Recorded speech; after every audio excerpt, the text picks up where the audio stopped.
Budget নিয়ে সাধারণ মানুষের প্রতিক্রিয়া জানাতে ঢাকা বিশ্ববিদ্যালয় থেকে যুক্ত হচ্ছেন আমাদের সহকর্মী আলফি রায়হান।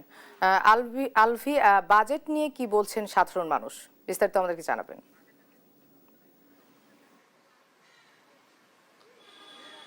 মোনা, আমি এই মুহূর্তে রয়েছি ঢাকা ইউনিভার্সিটিতে। যে আমি কিছুক্ষণ আগে সাধারণ মানুষ থেকে শুরু করে ব্যবসায়ী, দোকানদার যারা রয়েছেন, সাধারণ মানুষ, রাস্তায় চলাচল করা মানুষ, রিক্সা চালক, যারা প্রতিনিয়ত আসলে খেটে খাওয়া মানুষ, সবার কাছেই কিন্তু আমি গিয়েছি। তাদের কিন্তু এই বাজেটের কিছুটা স্বস্তির কথা তাদের মুখ থেকে শুনেছি।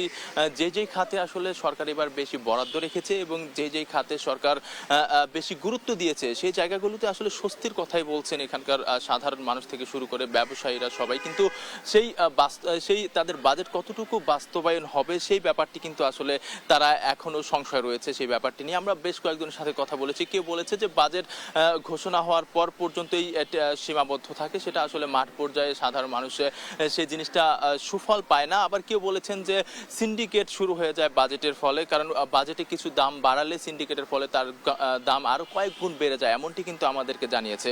আমরা এখানে এসেছি এবং একজনের সাথে যদি একটু কথা বলি, এই বাজেট নিয়ে আসলে কতটা স্বস্তি পাচ্ছেন আপনারা, আর কোন কোন জায়গায় সরকার আরেকটু কাজ করা দরকার বলে মনে করছেন?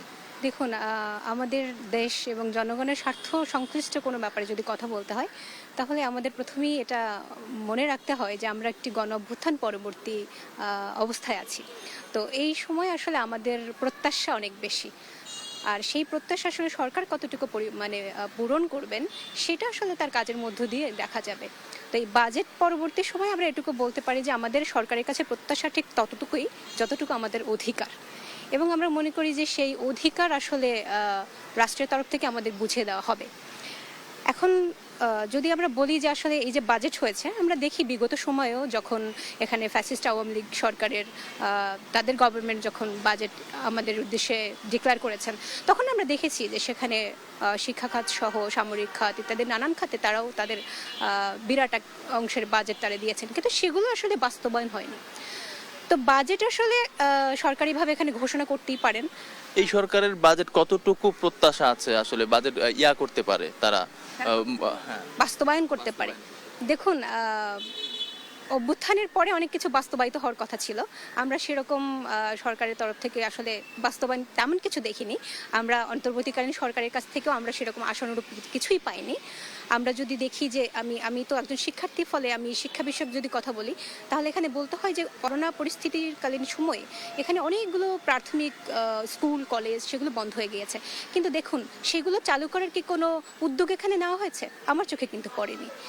আসলে যেমনটি আমরা শুনলাম যে এই শিক্ষা খাতে যেই বরাদ্দ রাখা হয়েছে সেই বিষয়টা কিন্তু খুবই গুরুত্বপূর্ণ এবং স্বস্তিদায়ক। তবে সেখানে নিম্ন পর্যায় থেকে প্রাইমারি লেভেল থেকে কতটুকু সেটা কার্যকর করা হবে, সরকার কতটুকু বাস্তবায়ন করতে পারবে, এমনটি কিন্তু তাদের প্রত্যাশা। তবে সেটা বাস্তবায়ন করতে পারলে অবশ্যই বাংলাদেশ সরকার দেশের জন্য ভালো একটি কিছু করবে এবং সাধারণ মানুষ থেকে শুরু করে সবার জন্য স্বস্তিদায়ক একটি দেশ হবে, এমনটি কিন্তু তাদের প্রত্যাশা এবং তারা এমনটি জানিয়েছেন। এই ছিল আমার কাছে বাজেট পরবর্তী সাধারণ মানুষের প্রত্যাশা নিয়ে সর্বশেষ তথ্য।